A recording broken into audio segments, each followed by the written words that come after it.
What's going on, guys? Welcome back to Leafs Chatter. Leafs win 5-2 against the Edmonton Oilers. What a fucking game. Character win, hard fought battles. I thought the Leafs played really good tonight. I mean, there were times, don't get me wrong, that the Oilers, I think, had a lot of possession and they were a little bit all over them, in my opinion. But at the end of the day, the Edmonton Oilers aren't as good as everyone's saying. Like, you have McDavid and Draisaitl. That's the only reason why they're crazy good. Like, look at their record. They have one more regulation win than us, and they're second in the Pacific. That just goes to show you how dog shit the Pacific is. But, anyways, going into the actual game, Leafs I thought played pretty good. First period, honestly, was pretty even. Like, there wasn't really much action, until the second period. That's when shit started to get really interesting. But Brendan Carlo got into a fight. Clean hit on McDavid, but we all know you can't even touch him with your stick. Then you have big dummy bald idiot. What's his name? Darnell Nurse come in. I fucking hate that guy. Darnell's he's such a prick. Doesn't do anything. He's more useless than Morgan Riley, believe it or not. They're paying him either 9.5 or 9.25 for that useless pylon. But I thought Carlo held his own in that fight. I mean, Carlo's not a fighter, so that's probably why Darnell wanted to fight him. But honestly, he held his own. Proud of him. But looking at the stats here, we had them in the face-off dot, beat them by a bit. We finally got a power play. We actually got two tonight, which resulted in a 5-on-3 because Edmonton took two stupid penalties. But that's what happens. Like you say it in the media, say, hey, we haven't been called for, we haven't got a power play in 3 games, which is ridiculous.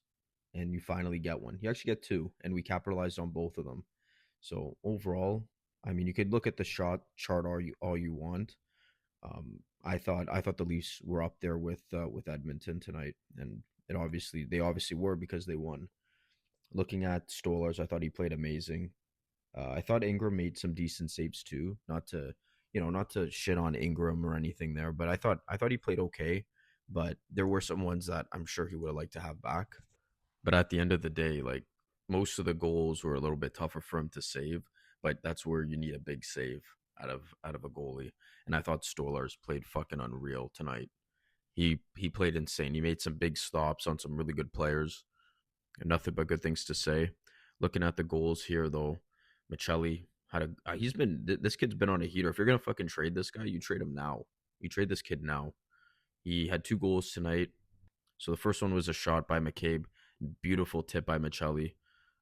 Ended up going past Ingram there. There's not really much you could have done there. Wallman with a clapper ended up going straight through. Too much traffic. Stolarz couldn't see it. And then Matthew Nyes with a nice little goal there from a feed from Nick Waugh. I mean, second period is where everything started happening. Going into the third, Kapanen scored, coming in from the slot. Honestly, he was coming from the top of the blue line. Domi just wanted to sticky stick him, as Bill Sanderson likes to say, and that's what he did. He just put his stick there, hoping that he would get the puck. He should have played the man. He wired it home. But then we finally get a power play, and even better, we get a 5-on-3. Johnny T with a nice goal. It was pretty much a tap in, but you love to see it. He gets his 20th of the season. Feed from Willie, and then Michelli. Oh my God, what a pass by Domi on that one. Although Domi made a stupid play before, he made up for it with a nice pass, right to Michelli, and he wired it home. Like, this is when you start to trade a kid like this. When you start to get some value. I mean, that's when you could look to moving him.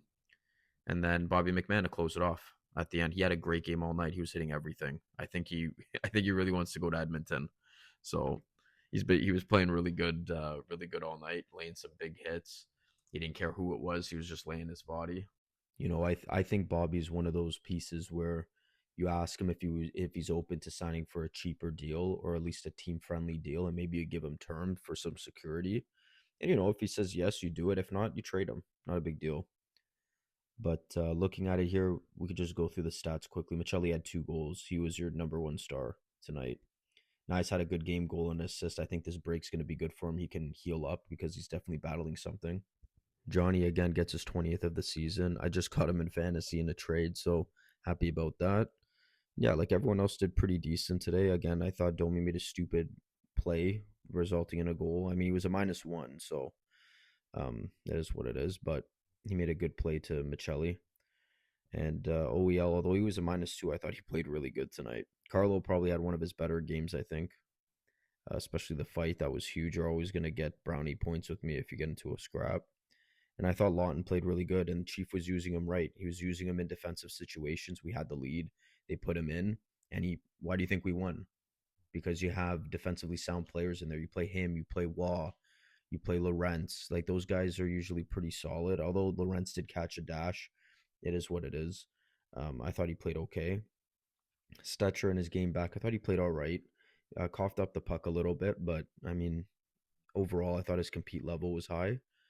And yeah, we all know about Kali Yarnkak. This guy fucking sucks. I don't think I've ever hated a player more than, well, Morgan Riley's up there, and we'll get into him in just a second because there's a wicked stat I want to show you guys. But yeah, Kali Yarncroke, garbage. Like again, if you're gonna play a guy that's just gonna move his arms and do fucking cardio all game, throw in Pizzetta when he's healthy. Put in Quillen. Put in literally anybody else that'll play like a fourth line player. And now your worst player of the game, drum roll. Kali Yarncak. Get this guy off the fucking team. Goddamn awful. He's your worst player of the game on the Leafs tonight. Best player of the game is Matthias Michelli, but worst player of the game. Put him on waivers. Do whatever the fuck you need to do. The most you're gonna get for him is a 5th-round pick. So fucking do something. Like I don't know why Brad continues to keep this guy around. And it's not it's Chiefs' fault for playing him. It's Chiefs' fault for playing this guy. But at the end of the day, if Treliving's not going to move him and he's available, then you're stuck with him. Now this is the stat I want to go over. The Leafs are 24-5-1 in Riley's last 30 absences. Like that says a lot. Like that says a shit ton. If you are a GM, if you are any sort of coaching staff, this should pop out at you like a fucking picture book. This guy should not be playing anymore. He should not be on this team. You either make the decision to buy him out, which, yeah, buying him out would suck. It would suck. Or you trade him and you just retain a little bit on it. Like, I'd probably retain maybe 15 to 20% if a team really wanted retention on him. I think a team might take him, but you'd have to take a player in return.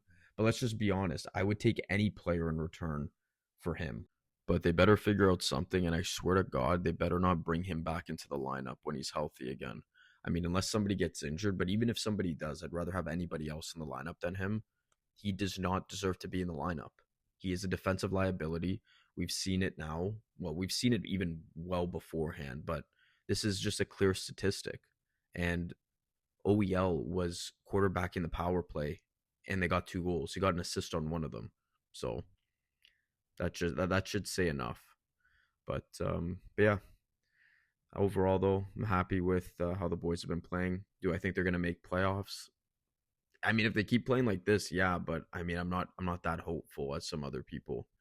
But I mean, if they can come back from the break healthy and they end up playing the same, I have a gut feeling they're gonna come back and they're gonna be a little bit off.